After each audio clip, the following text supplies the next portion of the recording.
actually take a deep dive into one of the tests, and we will do it end to end, and you will do it with me.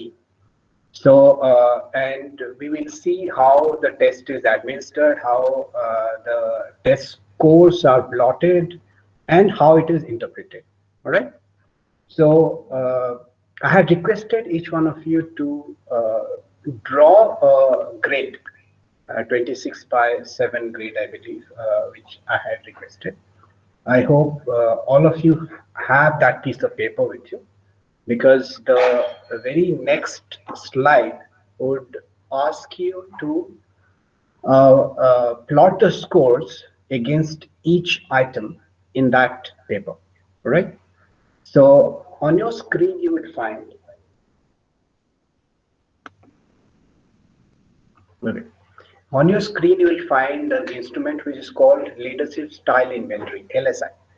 And this Leadership Style Inventory, basically it helps you to look at your own leadership style, and it's a very small inventory, in the sense there are only 20 items, and each item is basically a statement. Like if you look at the first item, it says I see my role as, right? And there are four options: establishing objectives, specifying new directions, making goals exciting, listening to people. So your task is to look at each statement and pick one of the options which is most like you and give it 8. Then you pick the next option which is second most like you and give it 4 marks. Then you look at an option which is least like you, give it 1, and the remaining would be 2. Right. So there can be only four numbers, which is 8, 4, 2, and 1. And all these numbers have to add up to 15. That will be on the rightmost column. You add it up so that you know that the numbering is not incorrect.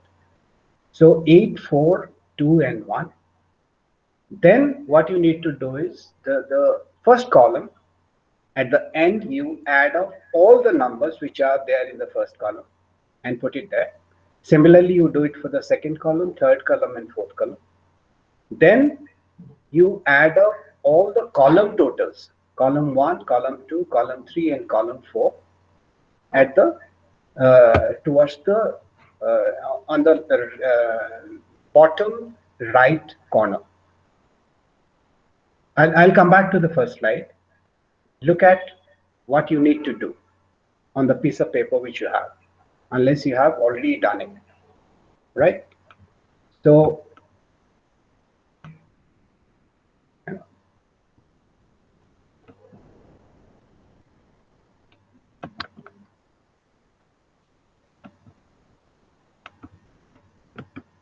okay, so column 1, column 2, column 3, and column 4, this column is for adding up, right?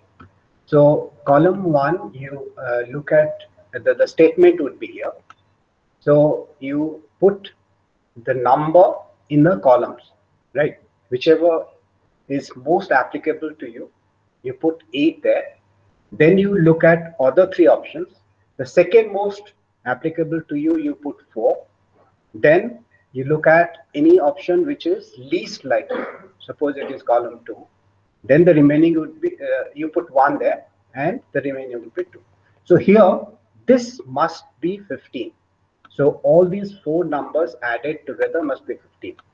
Similarly, after you have done the item 1, then you go to item 2. Here also, it must add up to 15. So after you complete all 20, add all these numbers which are there on column 1 and add it here. Similarly, add all the numbers you have put in column 2 and add it here. Column 3 added would be here, and column 4 sum will be here. Then what you do is column 1, column 2, column 3, and column 4. The totals of these to be added here, which means C1, C2, C3, C4 must add up to 300.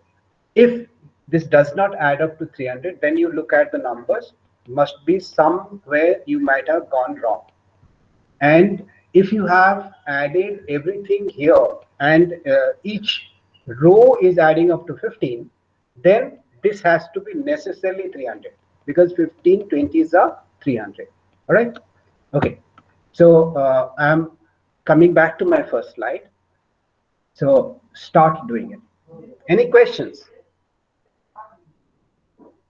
Any questions? No, sir. I think it is pretty clear to everyone. Clear? All right. Could you expand it a little? Could you expand it a little more? Yes, sir. Same here. I could not see it properly. The Can't words. see it. You can't see it. Hang on.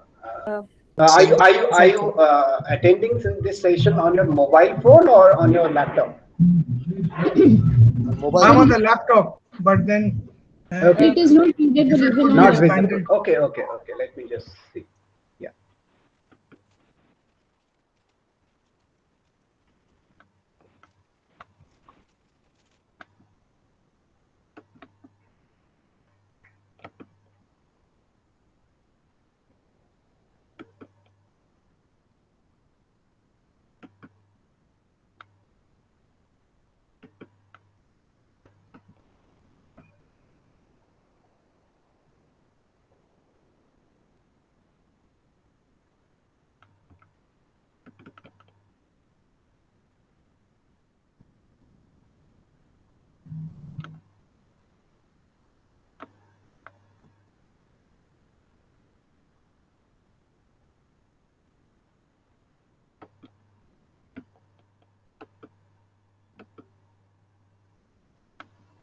Is this okay now?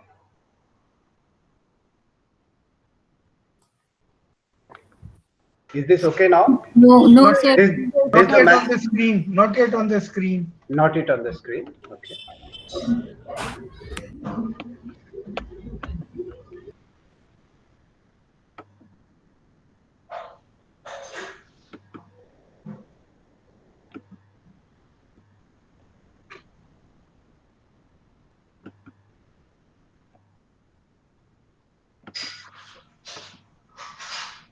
Is it on the screen now?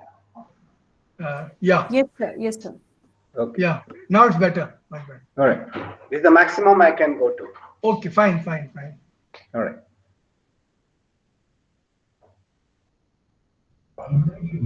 Sir, this we have to do as per the current rule, which we are Yeah. having in our. As per the current rule.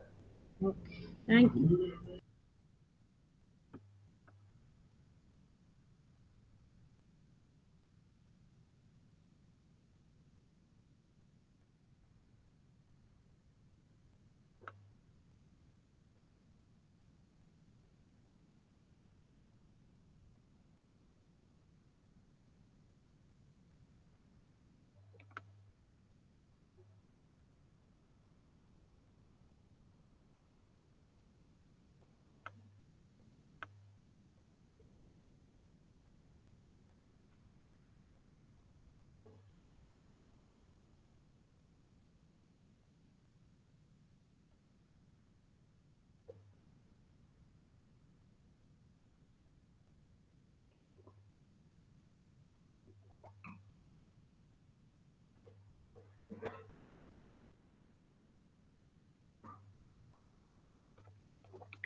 You take about 15 minutes to do it. Once you have done it, please mention in your chat box that you have done it.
Those who have joined just now, what we are doing is, what the rest of the class is doing is, on your screen there is an instrument, there is inventory called leadership style inventory.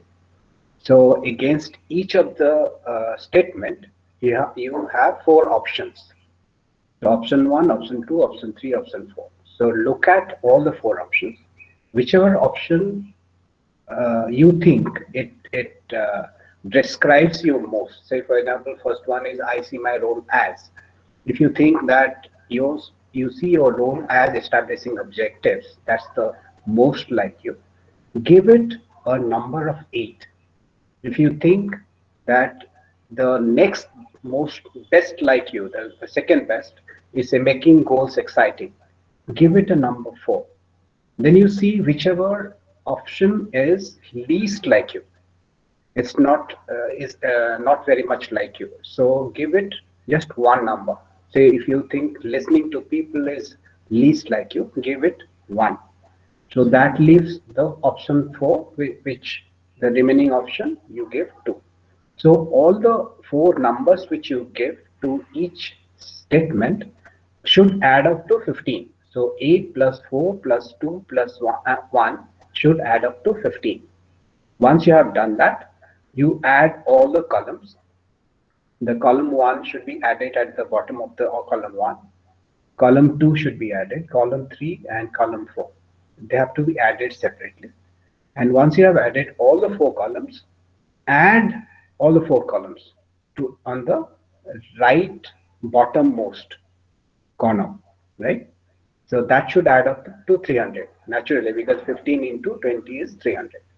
That's what everybody is doing. So this is for those who joined late. Sir, can we scroll down because Yeah. Everything is there on your screen. Up to 20 is there now. Okay. You want to read the instructions? Yeah. Okay. I will not scrolling down because some people joined just now. So these are the instructions which I already gave you verbally.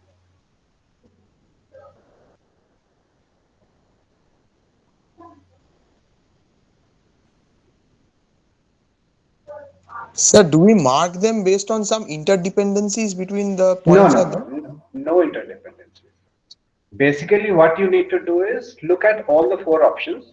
Whichever option you think describes you most, that's how you think and behave, right? So you give it 8. Then you go to the remaining 3. The second most, you give 4. Then you look at which of the remaining 2 options is least like you. Give it 1, and that leaves the 4th one, which gets 2. So 8, 4, 2, 1. That's how you will distribute your numbers. So no interrelation between any of the choices. You don't have to do anything. Just look at the statement and then look at the 4 choices. That's all.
Okay.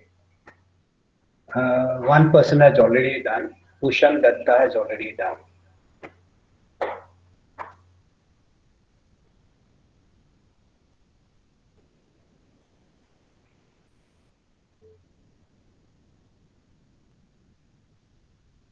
Don't hurry, but don't take too much time.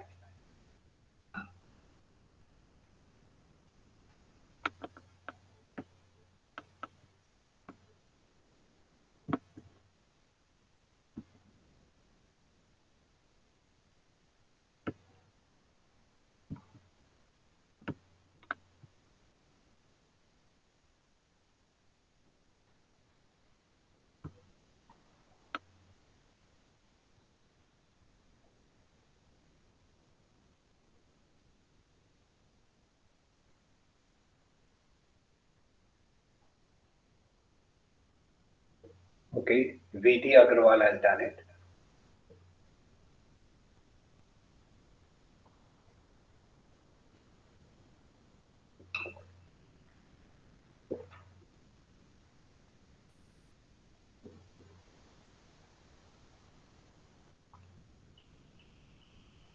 Dr. Sarju has done.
I hope you are checking the row totals.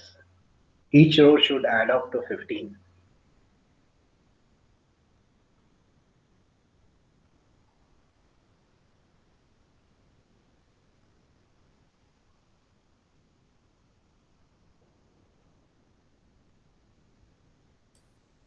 Sir, do we need to check column total as well? If all the 4 column totals are adding up to 300, then the column totals are correct. Okay. They should add up to 300.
Dr. Swati Singh, Reena Pandey, they are done already. Dr. Sarju, Vidya Agarwal, Pushan Datta.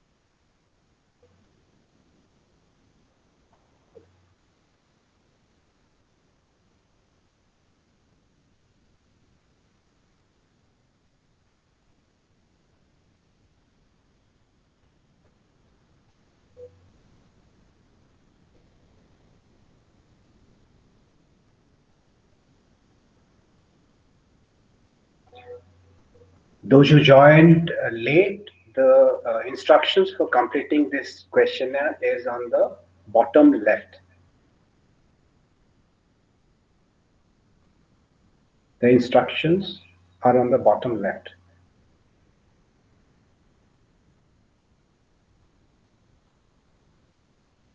Then bottom right as well after you have finished.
Class, you have to hurry up.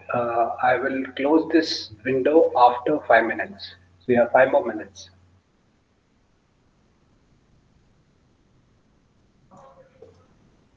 Yes, all these exercises are time bound, isn't it?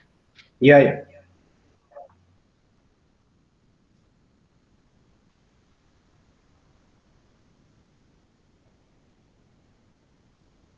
Idea is not to think too much. Yeah, whatever comes first in the mind. Yeah, It has to be answered on the natural instinct what you are having. that's right. Yes, true, absolutely.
3 minutes left.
One minute left.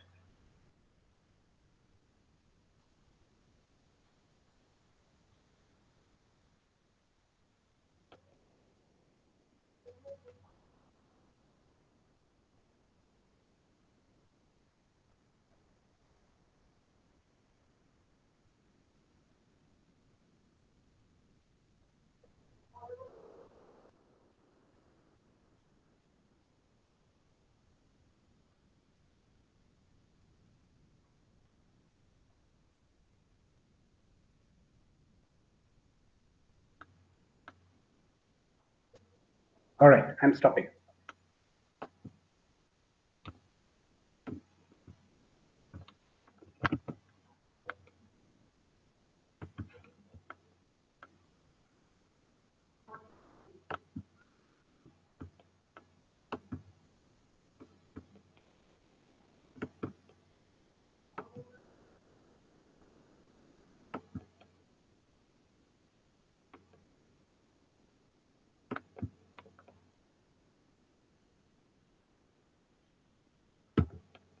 Okay.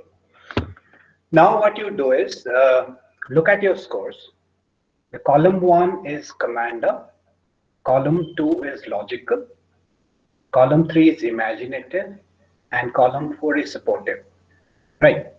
So look at your score in column 1. If it is 100 or more, just write very dominant under that score. If it is 88 to 99, write dominant. If it is 85 to 87, you write above average. And if it is 80 to 84, just write normal. Right. Similarly, go to the column 2. If it is 110 or more, it will be very dominant. 93 and above will be dominant. 81 to 82 would be above average, and 80 to 90 is normal. Similarly, the column 3, 100 plus, 100 and above, very dominant. 88 to 99 is dominant, 85 to 87 above average, and 76 to 84 normal. Supportive, that is column 4, if the score is 88 and above, it is very dominant. 73 to 87 is dominant. 59 to 72 is above average. and 52 to 58 is normal. Just put these labels below the columns. Again, once you have done it, please write done in the chat box.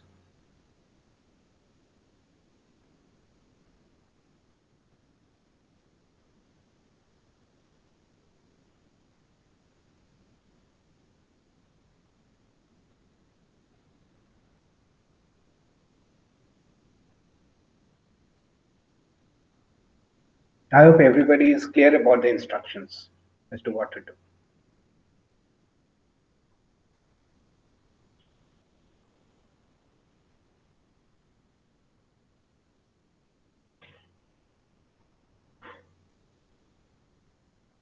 Commander, logical, imaginative, and supportive are leadership styles.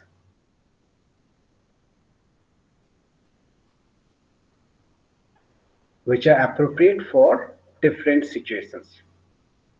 We'll talk about which style is appropriate for which situation. We'll talk about it in the next slide.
All right.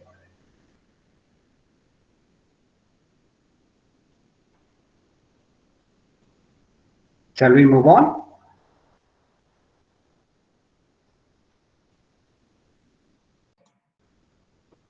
Yes, sir. Yeah, I think you should move on. Okay. All right. So this is how the leadership styles look like. Like somebody who is a commander, who exhibits commander leadership style, is mainly intuitive. He or she demands loyalty, expects results, takes charge, insists on compliance, finds workable solutions. These are some of the traits of someone who is exhibiting the commander style. Somebody who is logical would actually be using reasoning, expects commitment, systems oriented, looks for new directions, innovative improvements, structured problem solving. These are what a logical leader would exhibit. These are the traits. Someone who is imaginative would engender trust, has charisma, creates future visions, envisions new opportunities, empowers others, very creative. Heuristic solutions. Heuristic solutions is basically trying to innovate about the solutions. He or she can actually look at uh, uh, innovative solutions for normal problems. That's how a heuristic solution is leader would be. Supportive is considerate, peer approbation, looks for approbation from the peers, cooperative environment, relates well with others, tries for mutual agreement. Now, which are the situations? It's not necessary that somebody who is a commander, if he or she behaves like a commander in all circumstances, that's the appropriate leadership style. Or if somebody is logical, then it will be appropriate for all situations. So depending on the situation, the leadership style is appropriate or it will be more beneficial. Say, for example, if the situation is the goals are narrow and short run, and performance and specific results are required, then somebody with commander style, leadership style, would be more successful. Similarly, when the goals are broad and future oriented, and performance is important, then a logical style would be preferable. When the goals are broad and future oriented and are of world changing nature, means it has tremendous implications, then somebody who is imaginative would be more successful. When the goals are narrow and short range and are of an organization behavior and transformational nature, then somebody who has supportive leadership quality, he or she will be more successful. Right. So, can anybody give us a situation which could be narrow and short run, and specific results are required? Any instance or any situation?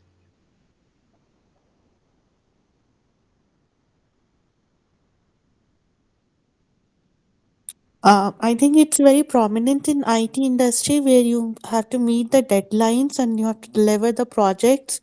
So you have set deadlines. So probably you're working on website designing and the client needs it in another 15 days. So Yeah. yeah. Right. So the leader who would be imaginative or supportive, and not somebody who actually commands, would be missing the deadline, right? Or for that matter, say Kargil war, right? It was a narrow and short run goal to take that peak, and they had what, I think 9 days time to do it. Right, and if they had delayed, then the winter would have set in, and the intruders would have got well entrenched. So that was a short run. So you cannot be debating the strategy as to how to take that peak, right?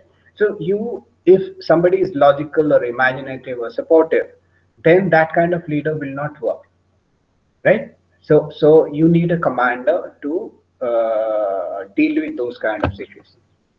Now, it's not necessary that a person would actually be exhibiting only one style. It is common for a commander of a person to exhibit more than one. So, would somebody share their score as to what scores they have got, right? Mr. Vinod Domlekar, which are your styles, sir? Which is your dominant style, and which is your backup style? Your scores are 48, 64, 90, and 98, right? It's very Okay. difficult to say because Only lot of- as per this instrument. I'm not saying, because this instrument cannot be taken standalone. It has to be. This is just a data point. That's it. One has to look at other data points also. So for, I think, your supportive style is very, very dominant because it is 98. Your imaginative style is again dominant. Your logical style 64. Okay, it's seldom used, and commander style is seldom used. Right. So your main styles are supportive and imaginative. Supportive is very, very dominant, and imaginative is dominant. You don't have a backup style. Similarly, would anybody else share his or her could I style? Sir. could I do an appraisal of myself? Not okay. You want to say something? Yeah. Okay, please go ahead. My work has very hazy goals. Okay. So imaginative and supportive, I think, are there in the right direction. Okay. Okay. Perhaps till maybe 10 seconds back, I did not know why I was low on the logical score, because Okay. I do a lot of measurement, not by the day or by the week, sometimes by the minute. Right, For sir. example, I set my alarm clocks for webinars such as this. 5 minutes back, the alarm clock goes off, that reminds me what to do and all that. Right, right. The commander part, I don't know. Maybe for the last several years, I've been trying to find out why I don't have a fascination for what might be called leadership, that is getting people to deliberately follow me. So maybe that's why I score low on the commander feature. But all are leadership styles, sir. Like, it's not only commander which is a leadership style. Even an imaginative, you are an imaginative leader, you are a supportive leader. So and you are looking at this particular questionnaire, you have filled up this questionnaire based on your current role. If the situation changes, so possibly if the demand on you for that particular situation is that there is a shortage of time and you have to meet certain goals, definitely your commander I have to become a leadership commander. style, so have to that will push. come up. That will Yeah, come correct. up. You're right. Right. Right. Thank you, sir. Anybody else would like Ajay to sir, share? Ajay sir, Yeah. I have a question. Okay. Sir, when we say that logical score is less than 80, and it shows that we are using, it is being seldom used. Right. So is it for oneself or for the team? For That we are yourself. not being- Yeah, for you're your- talking about yourself. Yeah. So this is a self-scoring basically. You're not talking about the team at all. So, okay, fine. For example, Damlekar sir said that his score was low on logical part. Does Right. it mean that a person who is scoring low on logical part is not logical No, for that situation. for that particular So situation? Mr. Damlekar must have imagined the situation he is in, and he would have filled that questionnaire. So for So that this is- particular situation, So this is for a particular situation. That means the current our role, basically okay, current so role. that means our scores might vary if the Yeah, situation it will. changes. Yes. Yes. It will vary. Thank you. Yes. Thank you. Yes. All right. Thank you. Thank you. Okay. So many times, like Mr. Damlekar had two dominant styles, imaginative and supportive, right? So similarly, somebody may have, say, commander and imaginative as dominant style, or maybe commander could be a dominant style and imaginative could be a backup or support style, right? So it varies from person to person and situation to situation. And sometimes also the three styles may come to the fore. Maybe two are dominant and one is backup. So what happens is it forms a pattern. It's called a leadership style pattern. When more than one are clubbed together. So pattern one, where there is a combination of logical and imaginative style. So in this style, logical and imaginative basic styles, if it is a combination, the pattern is called ideation. And this pattern is, it basically leads to visualization and imagining a future that is both achievable and practical. So you'd see these kind of leadership styles in CEOs and mainly imaginative CEOs like Steve Jobs. Think about Steve Jobs. What did he do? He actually changed the entire ecosystem of what computing is about till Apple came. Apple came when? In 1984. Apple came, and till that time, IBM was huge, right? There was no competition for IBM. And IBM, that's why it was called the Big Blue, because they were the first movers in the computer business. Now Steve Jobs came and changed all that. And one of his first contribution was he said the computer need not be a soulless machine, right? So he made Apple very beautiful actually, and he changed the fonts, he changed it, and this was something which people wanted to own rather than just keep it in the office. Then he came up with iPod in the early 21st century. Then he came up with iPad. Then he came up with iPhone, right? So his imagination and the logical leadership which went into all these products, right? So it's a leadership pattern which is called ideation.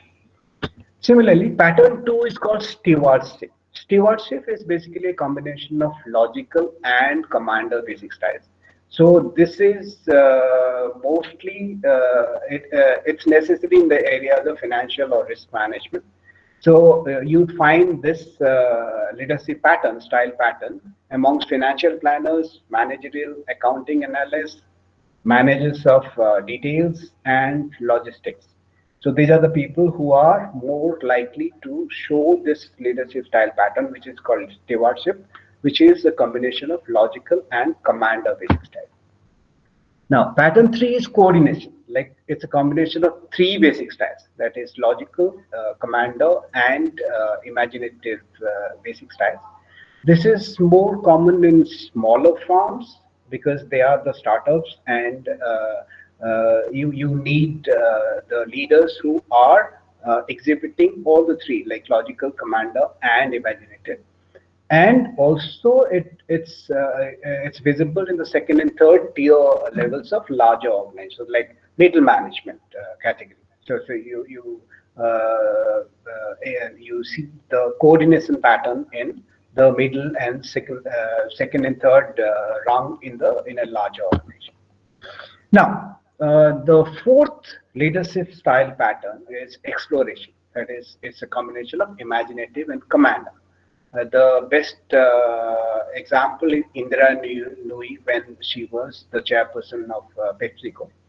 And the research has shown that it's typically the leaders of entrepreneurial startups, and especially female entrepreneurs, who exhibit this leadership style pattern. The 5th pattern, which is called customer-centric. This is basically mostly in the marketing organizations who are customer-centric, and the dominant behaviors which are shown is that these people are very, very strong in marketing and sales. So they succeed in marketing and sales-oriented organizations, like Meg Whitman, of former CEO of eBay. She is an example of this style of leadership. And finally, leadership style pattern which is employee-centric. It's a combination of supportive and imaginative basic styles. And this is necessary for understanding and supporting the needs of the employees, associates, and customers.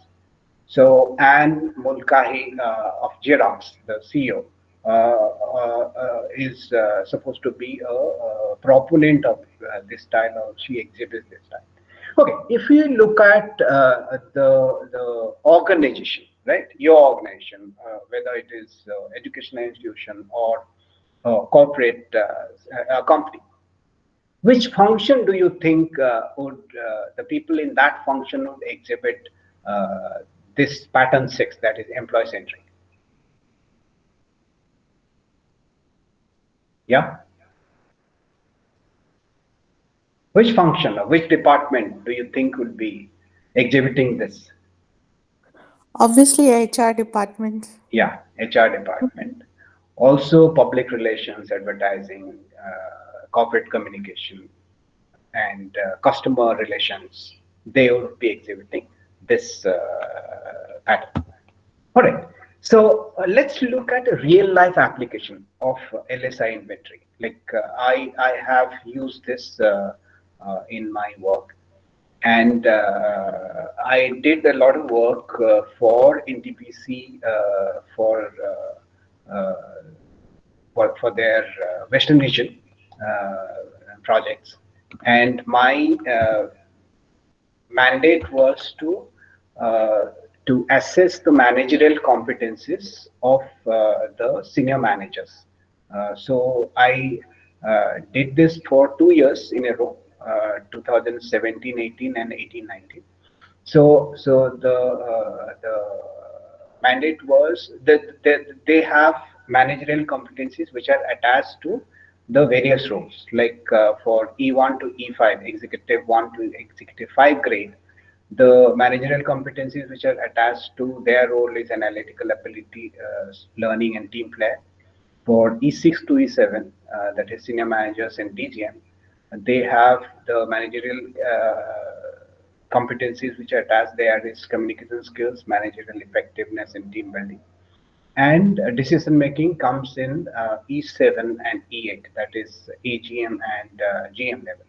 So my brief was that I have to conduct these assessment centers and to find out to what extent the competencies are there in various stakeholders or various employees.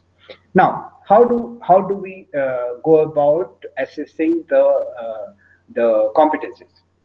Competencies, you may be knowing, they consist of 3 things. One is knowledge, the second is skills, and third is attitude, right? So how do we know whether a person has analytical ability? What kind of test should we give? What kind of test will bring out the analytical ability of a person? Sir, it may be logical reasoning. Logical reasoning, okay, all right. What else? Or maybe situation-based tests, if you... Situation-based tests, okay, all right. Okay. Maybe some sort of small caselets which will Caselets, which will bring decision-making abilities. Very good, very good, very good.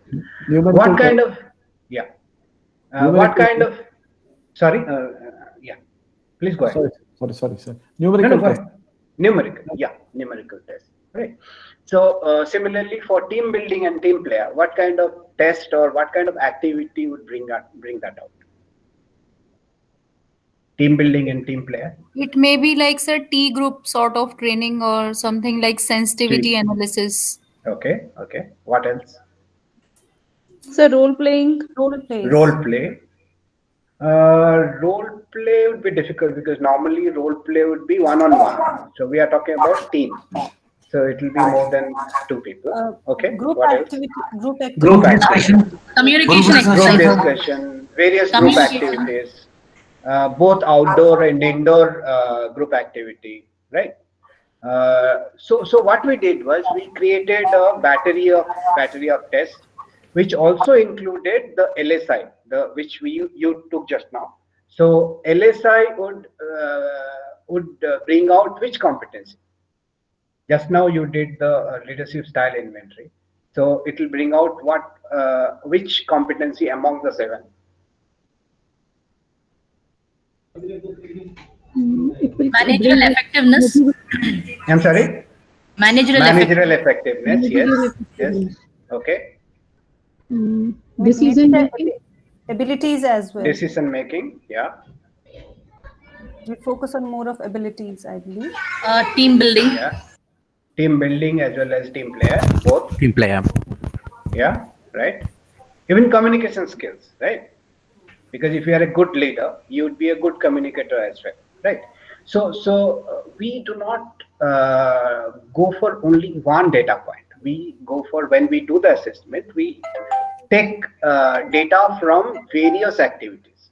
So what we did was, for these 7 competencies, we created several activities like leaderless group discussion. Then there was case studies. There were long group activities as well as inside the hall group activities. Then we had presentations. So several battery of tests were there. And we use LSI also as part of that. Okay, now let me show you what we actually did.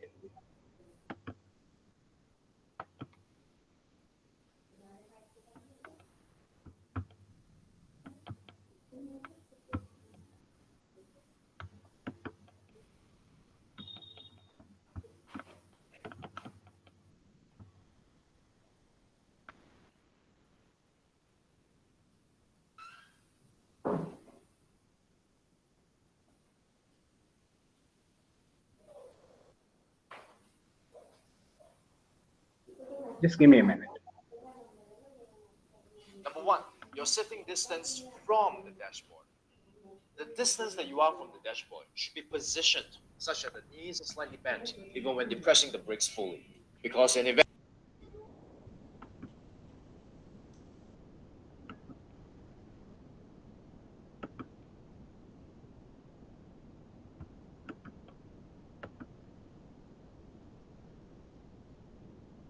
Okay, are you able to see the Excel file? Yes, sir. Okay, so what we did was we, after all those battery of tests through which the participants went through, we got the raw scores, then we recoded the scores, and the final quantitative scores were for each participant was there. You would see analytical ability. So we divided the entire participants into three groups: bottom one third, middle one third, and top one third. Then analytical ability. So for each, we gave a score: analytical ability, communication skills, decision making, learning, managerial effectiveness, team building, and team play. Then, hang on.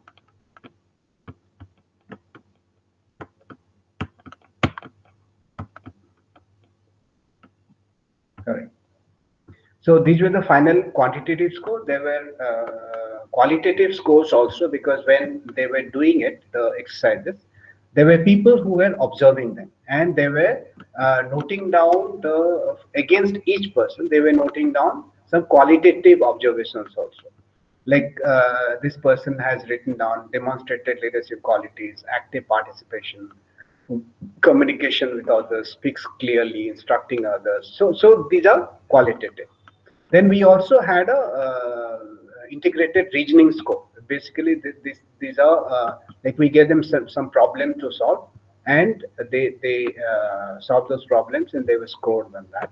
These are the LSI scores. Look at the one which is green, Kamal Kishore Singh, because we are going to see his IDP, individual development report. Okay, so he was not very dominant in anything, but his dominant, the first dominant skill, the leadership style was supported. He had another dominant style which is imaginative, and there's a backup style of logical. There was no second backup. Similarly, for each one we had done this. Like there was a lady participant called Varsha Dohare. Her scores were 94, 104, 58, and 44. And his dominant styles were commander and logical. There was no backup style. So after that, what we did was we created the IDPs. Let me show you how these scores are translated into somebody's IDP.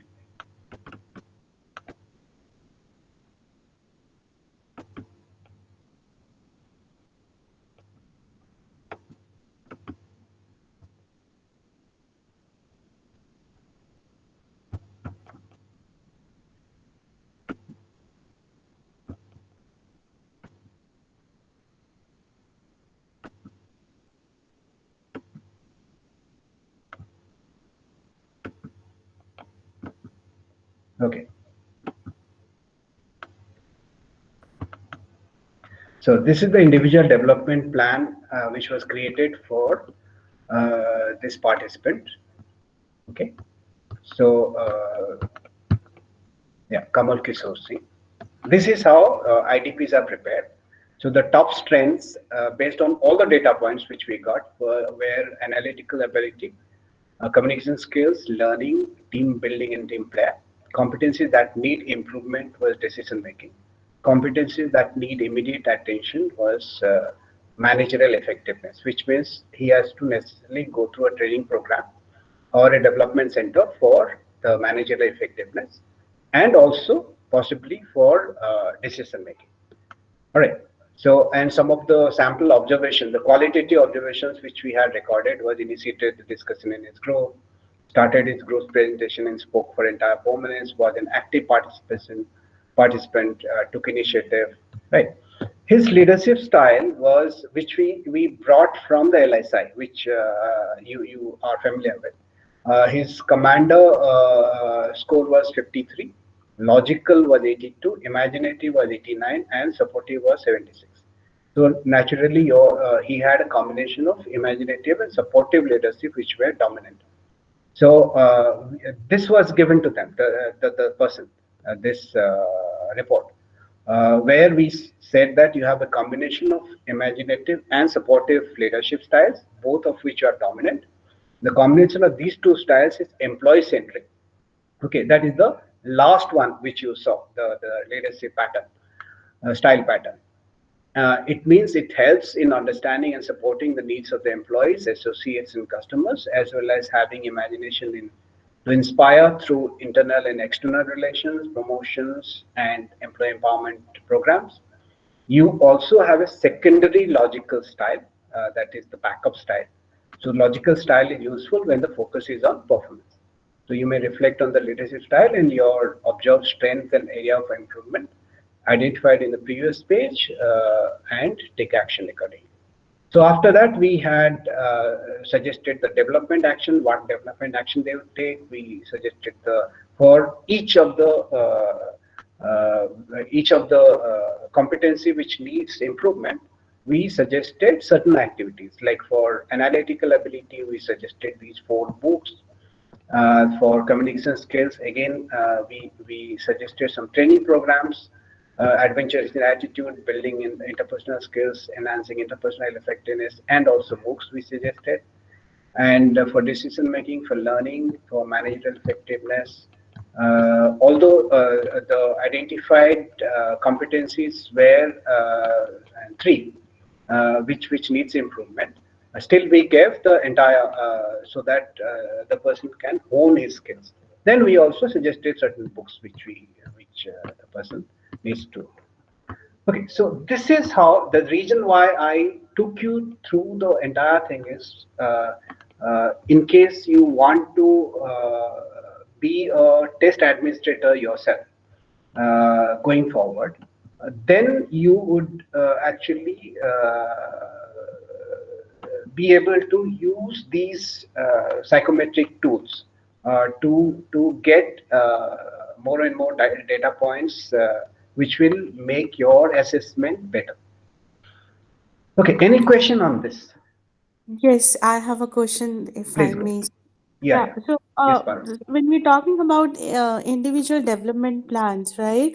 Yeah. So as you mentioned that you have taken the key competencies that are required, but then again, as we were discussing previously, that it might differ from the department that you are assigned or aligned with, and also what role you are playing. So if we take this example of Kamal Kishore Singh, maybe he's there in a HRD department of NTPC or public relations department of NTPC. So my question is it necessary when we are going for assessment that every individual should score what is we know the slabs, but what is I should ask is what is the perfect score? As if you are there in a leadership position or in a managerial position, do we have something called a perfect score? Because we all know that it differs from situation to situation. So how would we say that this is a developmental need, that he needs to be a commander or he needs to buck up on his commander's score? So. Okay. Okay, I'll take it. So suppose say communication.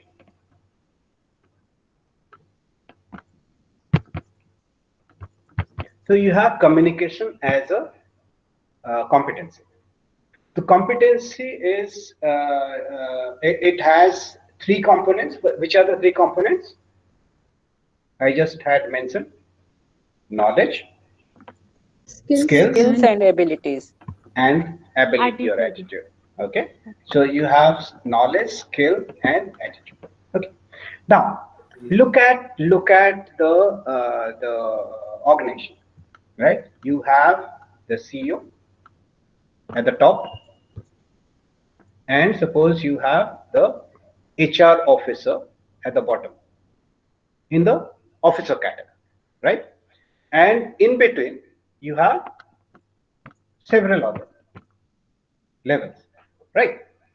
Now, communication, is it required by the CEO? Yes or no? Yes, yes. Okay.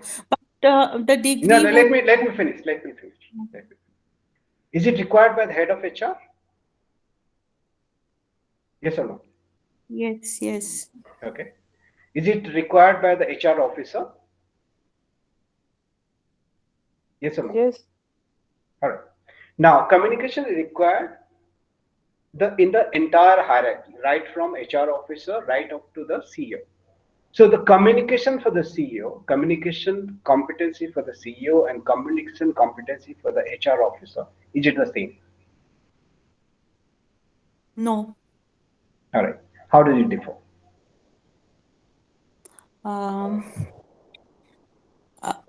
maybe HR officer requires more efficiency in terms of communication. I'm not saying CEO does not require, but yes, there is a difference in a sense that um, mm, a CEO needs to be more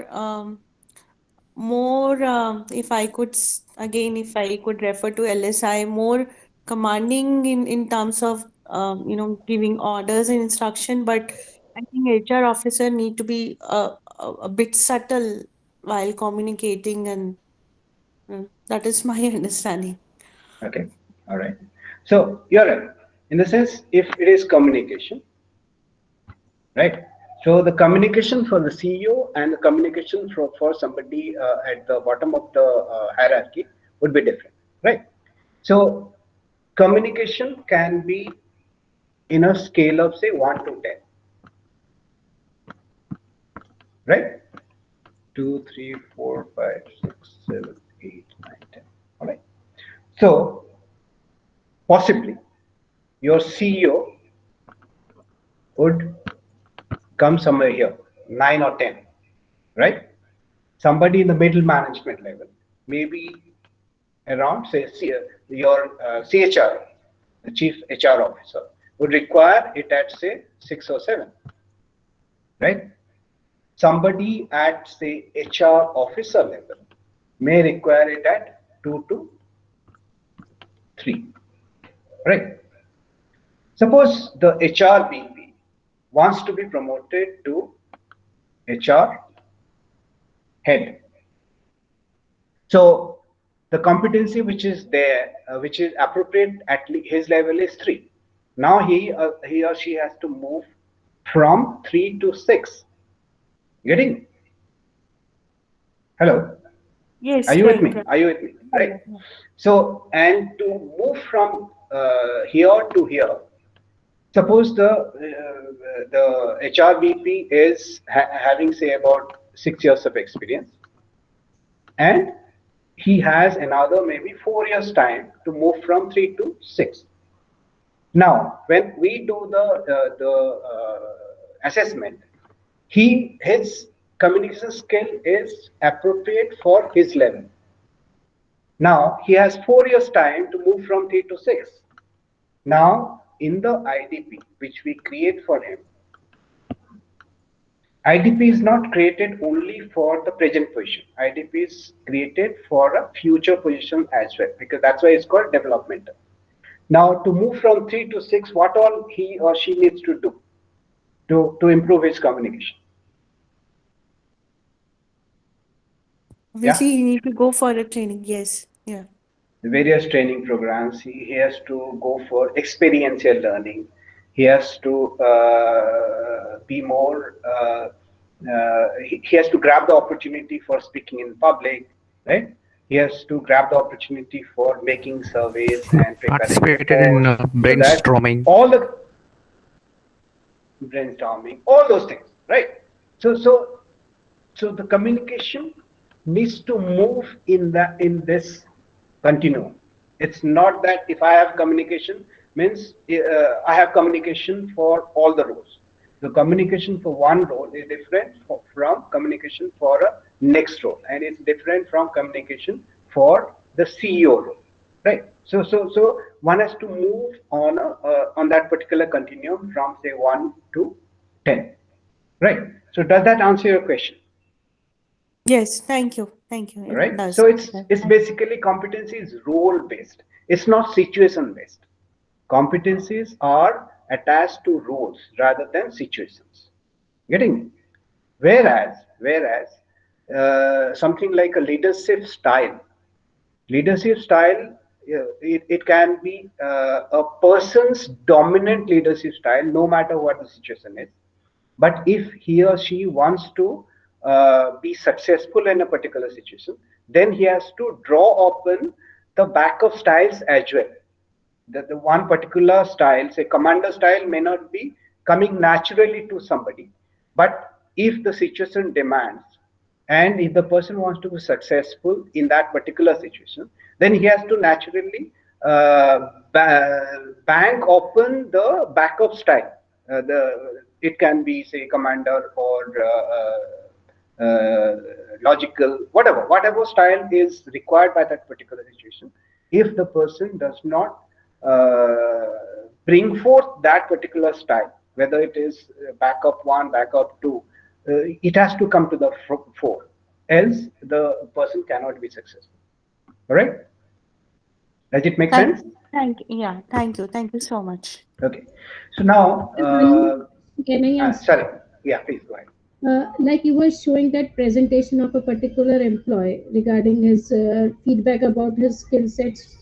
So it's not only the LSI which was used. We might have used a number of other tests also for doing Exactly. that. Yes, we did. So can you? I showed you all the tests. We used several tests. We used a case study. We used a leaderless group discussion. We used integrated what is that problem solving test. We had several activities which were held outside the classroom. They were group activities. There was a group activity called bull ring. There was a group activity which was called perfect square. Then inside inside also we basically these are games. These are group games which we played. And when they were playing those games, for each person there would be another person who would be observing him or her throughout. In fact, that person would be observing throughout the day. If there are say 8 activities in a day, so this person would be observing him and noting down each and every behavior of this person, right? Okay, and those are collated. Those are the raw scores. I showed you the qualitative notings, right? Yes, sir. Yes, sir. Right. So those are the observations of the observer, right? Okay. So these all go into the final IDP. Final IDP would have data points from several, including these observations, and the LSI, and the leaderless group discussion, and the case study. So everything, right? Okay. Any other question? So can it include outdoor activities also, like something with which the people have fun? Yeah. In fact, outdoor activities they are preferred because what we do is like one of the outdoor activity which we use is called perfect square. We give a length of rope, and all the participants are taken to a lawn. It's a biggest lawn, and everybody is blindfolded. Their task is first to find the rope, because rope would be somewhere on the ground. And once they find the rope, they have to make a square out of that rope. It's a long rope with both ends free. Now, how to solve that problem from a rope which is you don't know what is the length of the rope, and you are blindfolded, and you have to make collaboratively, you have to make a square out of that length of rope. So you have to have analytical ability, you have to have communication skills because you are blindfolded. You have to have execution skills, how to execute whatever you have planned out. And then you have to check the quality that the square must be the angle must be 90 degrees and the length must be equal. It should not be a rhombus, it should be a square. So all those things will happen when you are blindfolded, right? So there are many competencies which actually come to the fore. And since this is an activity which is not known, nobody would have played something like this in their entire life, right? It's a new situation. So it's very difficult to fib. When I ask you to fill up a questionnaire LSI, you take say 1 hour to fill it up, and you would be thinking, ye karun, wo karun, right? So what is socially acceptable behavior? Then Yeah. you would take that, right? But in this kind of situation where you are actually given a problem which you have never encountered, it's very difficult to actually fib or cheat, right? So many assessors, they prefer these kind of activities to a pen and paper activity, right? So we also prefer this, although for data points you have to have a battery of tests and activities, but these are very important. Yeah. Sir, are there any chances of contradiction in between the test results? Like we have assessed one of the employee based on some logical reasoning and kind of the test, and there was some outdoor activity also, but the results that are coming that are in contradiction with each other. So Exactly. how So can we? so what we do is, after all the data points have been collected and these have been compiled, and you have arrived at a IDP for this person. So those are called draft IDPs, right?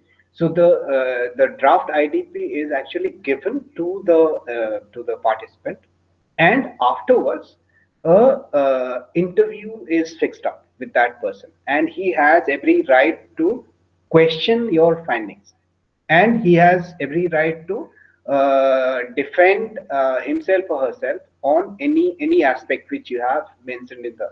And if whatever logic he or she is giving for that, if that is logical and you accept it, then you change your IDP accordingly, or you give the facts, because your IDP is also database, right? So you give these to the person and confront him or her with the facts in the data during the whole day, the observation, the fact. Sometimes what happens is a person would participate in an outdoor activity, and suddenly he gets a call, right? And for about 5 minutes or 10 minutes he would be on that particular phone call. So naturally the person who is observing him, he would be observing the observation which he would be noting down would be on this particular aspect, right? So naturally the competencies for which he was supposed to do the activity, it cannot be seen by and assessment center is always about the observable behaviors. So what is there in your mind, nobody can observe, right? So as far as all the activities are concerned, unless you show in your behavior as well as your discuss. Like say for example, in the activity where the perfect square activity, how do you know that the person has analytical skills? So what we do is we encourage the participant to speak up. So if they found a solution, they have to speak and discuss amongst themselves, and the observers would actually be hanging around them only. So they would note down that who actually gave the particular solution, and who supported that solution, who came forward to execute it, right? All those things are noted down. So assessment is about observable behavior. If something is there in somebody's mind, it cannot be noted, so he or she cannot be assessed on that particular competency if he is keeping quiet, right? So this is how assessment center happens, and this is how the data points are noted down, and it goes into the IDP. Okay. Sir, I have a question, sir. Okay, sir. Question, sir. Is this a kind of a candidate's perception of the behavioral style which he should perform at work, and what are the performance criteria against job competency factors? Means when we are doing this kind of profiling, means what is the requirement of this kind of profiling, sir? No, I didn't get that. You are talking about the LSI, or you are talking about the assessment which I showed you? Sir, assessment. Okay. So can you repeat your question again? Sir, my question is that what kind of personality profile indication we are trying to get based on the candidate's perception of their preferred behavioral style at their work, and what are the likely performances that they should render against certain important job competencies, or how they have to cope against the job requirements? Means what is the personality profile that we are doing about the So this is not about personality profile, right? This is about the competencies. So these are the competencies on which they have to be assessed, right? So analytical ability would, so for that particular, say for example E6 level, which is a middle management level. So analytical ability again is on a scale of 1 to 10, right? And for E6 level, suppose it is 7. We have to find out whether on this particular competency, whether the person is at 7 or below, right? If the person in the analytical ability is 3, and he will stay in this E6 level for the next 2 years, right?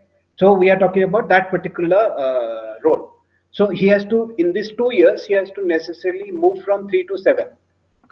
Okay, so we are not talking. Sir, I have a question.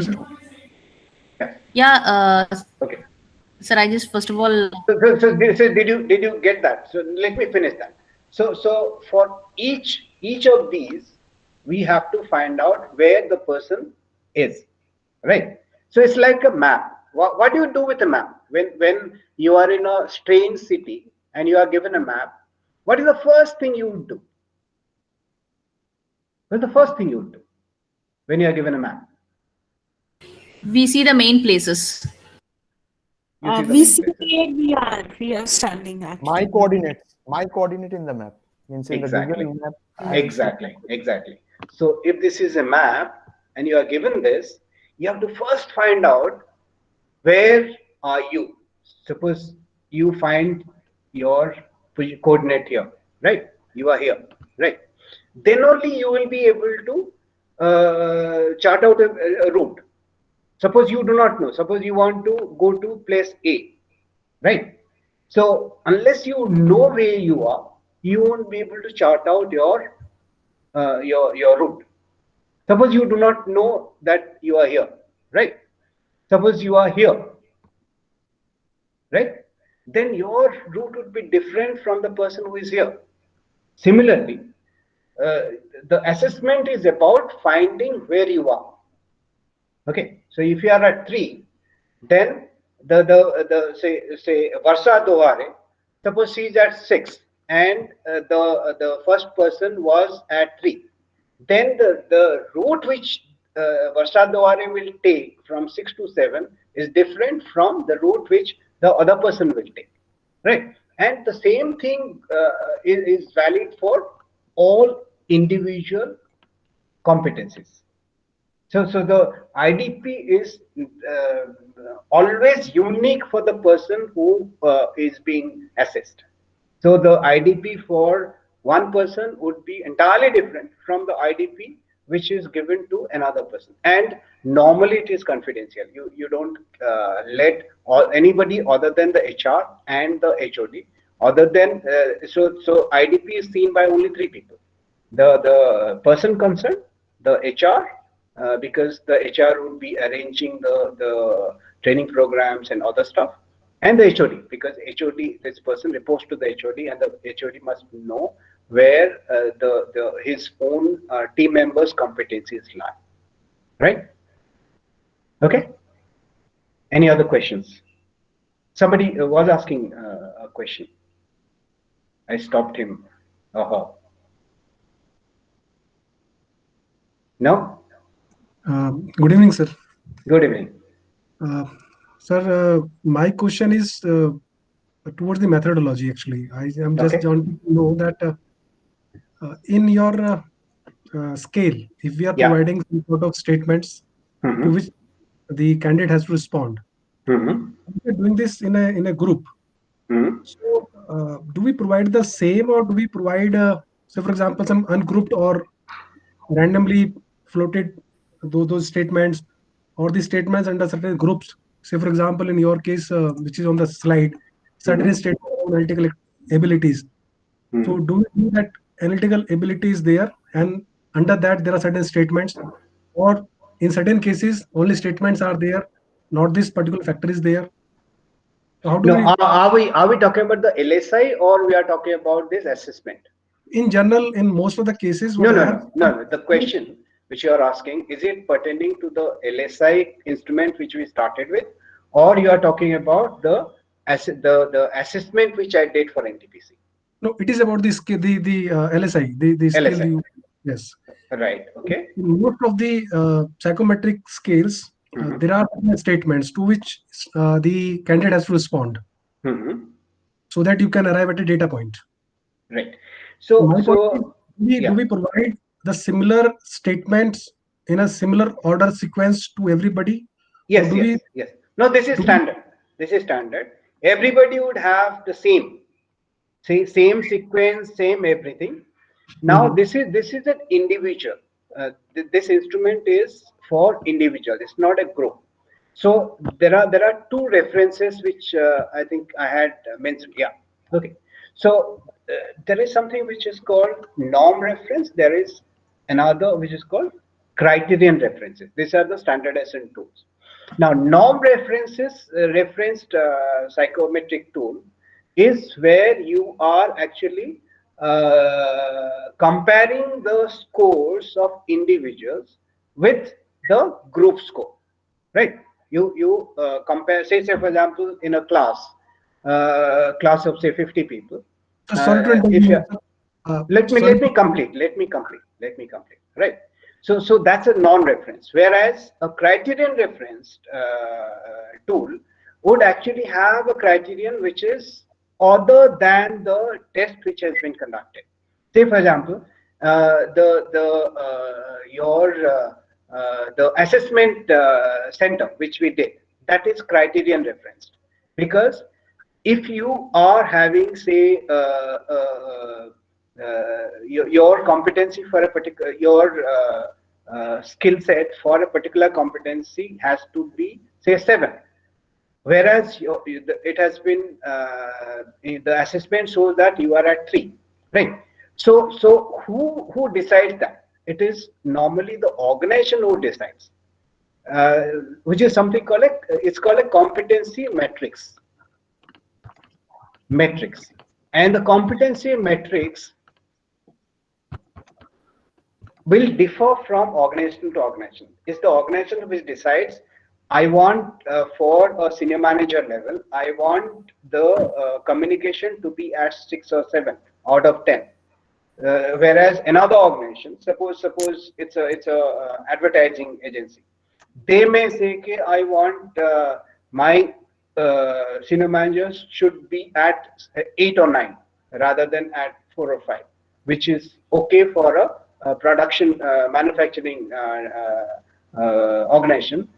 So in a manufacturing organization, possibly the communication would be pegged at a lower level than in a media organization, right? So it's all based on the organization who, depending on the industry they are in and depending on the business they are in. Okay. Now please tell me. Sir, you explained in a detailed manner. Yeah. My doubt is moving towards the point, if I have taken this test for T1 time, and then you suggested improvement in course, and I went through those all, and then again I am going to appear in the test. So would I be getting the same statement, same things, or will there be a kind of randomization so that the errors, because I have already taken this test, may not arrive in my responses? I may be used to of those statements that, okay, this kind of statement may be asked. So I may prepare myself accordingly, and that may actually infuse some sort of error. How do we manage that one? That is the point. Okay. So the point is that you do not rely only on one data point.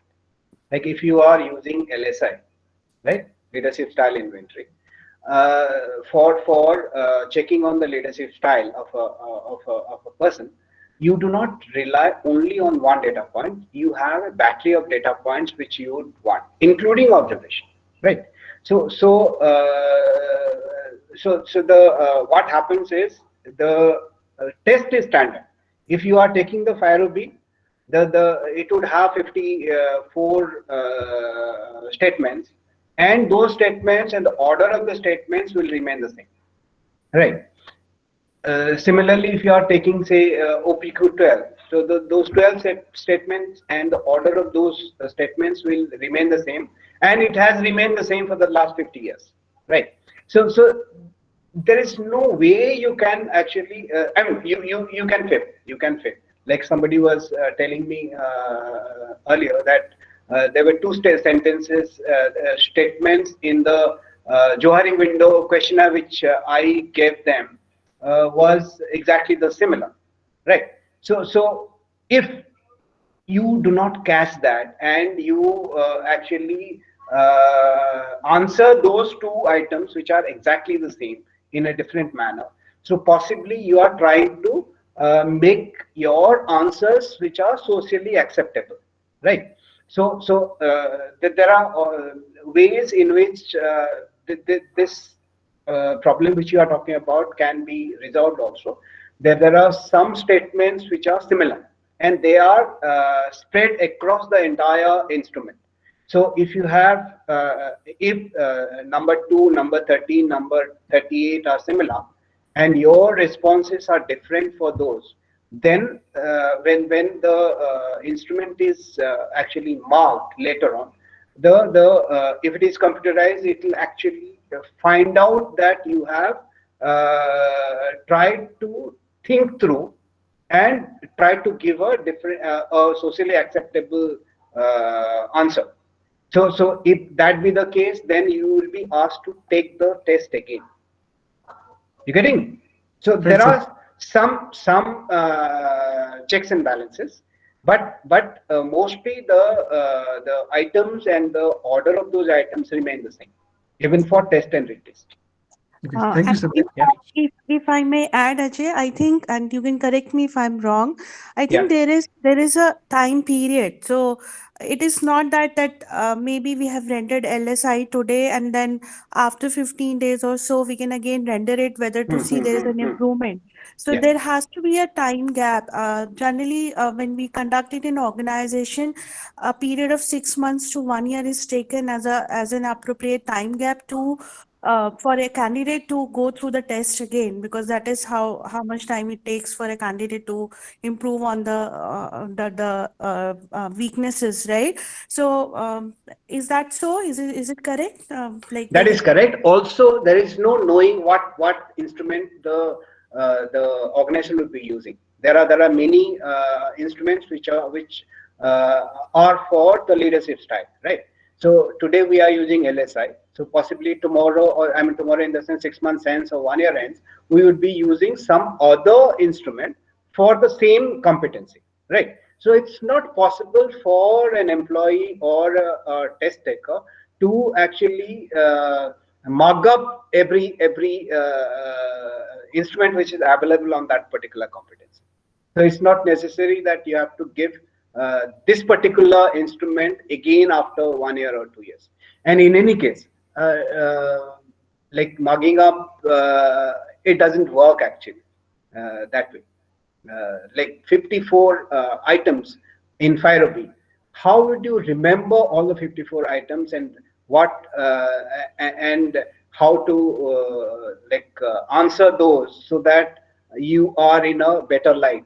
It's difficult. Yeah. Sir, I just want to add, sir, I don't know whether it will be a probable answer, but Yeah. sir, are we doing more of a hypothesis-based testing whereby we are using not a single population, but rather two populations, and we are trying to find out a population mean where we do not know the variance, means we do not know what can be the variance in terms of the result, like standard deviation of that interval.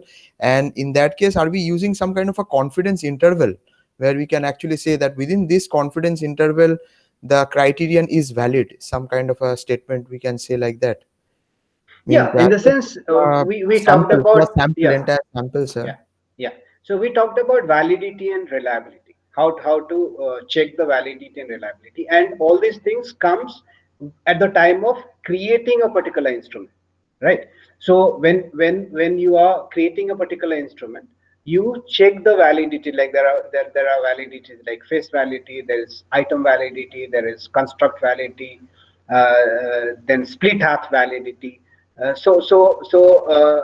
are various methods in which a new instrument can be validated and to be made reliable. So there are statistical tools which are used, and there are various procedures which are used, and there are agencies like British Psychological Society, right? BPS. They are one of the agencies who actually look at the procedure which you have adopted while creating this any particular instrument. Like there is an instrument which is called Thomas profiling, which was created in 1958, right? So Thomas profiling basically does the disc profiling of people, right?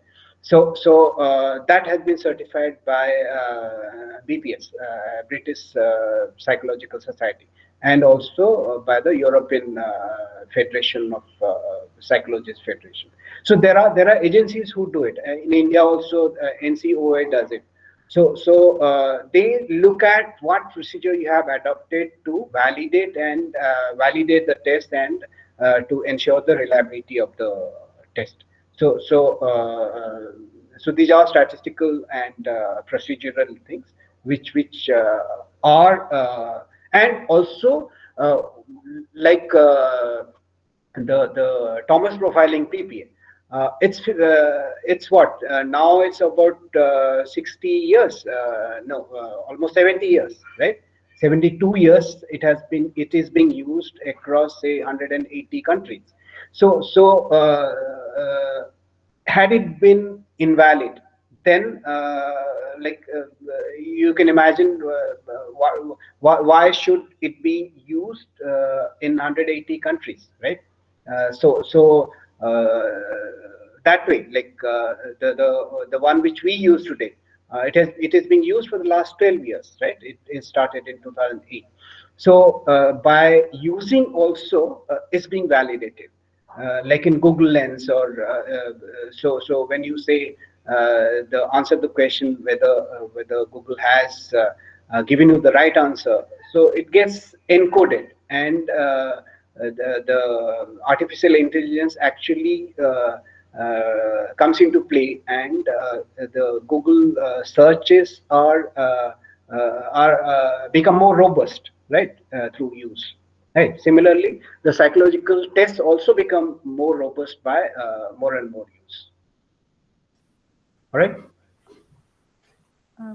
May I request participants to kindly forward questions, if any, if there are more questions, and we will forward it to Sir for answering back to you, and he can reply back to you through mail, because we are rushing with the time. Sure. Please carry on. Okay. So we have overshot the time, right? Okay. Yes, sir, a bit. All right. Okay. Thank you. So thank you for attending this session and being such a wonderful audience. And I wish that the remaining 2 days of this faculty development program will give you very more valuable insights. Thank you so much, and good night. Thank you so much, sir. Since we are not having questions, we have already taken up questions during our session. So, and session was full of interesting things that we were able to introspect about ourselves through LSI metrics, and this metrics helped us to keep in ourselves and brought out interesting points and results, whether a person is commander, whether he's a imaginative, supportive leader. So basically, these may be treated as self-report inventories, which are connecting your dots and will let you know which type of personality and which type of managerial style does actually is basically there in a person or an individual. And what in my personal opinion, if you want to validate and have a reliable test, what sir rightly said, that we cannot we cannot just have one particular test to take upon. We have to take upon a series of tests. And every time, because at the end of the day, we are dealing with a human being, and at the end of the day, you are not responding to a particular set of questionnaire in equal state of mind every time you are filling in the questionnaire. So definitely there would be variation in results when you are responding to a questionnaire. So every time you are responding to a questionnaire, it will definitely bring in some more interesting facts about a person and as an individual, and let you know which are your gray areas and where you have improved upon if you compare your previous results and the new results. So this is what I could gauge out what sir said. And sir, thank you so much for giving such a wonderful insight about all these tests and taking us through different type of tests, and we could gauge our psychometric analysis, and we were able to, I won't say to observe our covert behavior, but as you said, that it is about the observable behaviors, which is overt in nature. Yeah. So it gave us a slight of insight into it.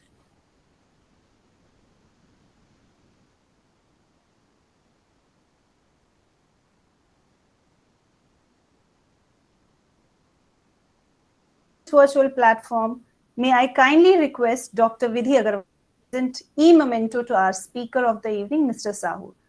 Dr. Vidhi, please press enter. Yes, ma'am.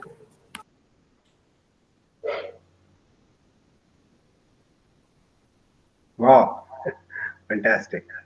Let me also, like Anila did, let me also take a picture of this fantastic thing. Right. Thank you. Thank you so much. Thank you, sir. Thank you for guiding us. Thank you. All right. Thank you. Okay. Thank you so much, sir. Right. So, good night, everyone. Yeah. Good night, sir. So before wrapping up today's session, may I kindly request Dr. Ritesh Singhal to please share feedback come attendance link. And once again, thank you, sir. We shall be meeting tomorrow at same time. Take good care of yours and good night. Right.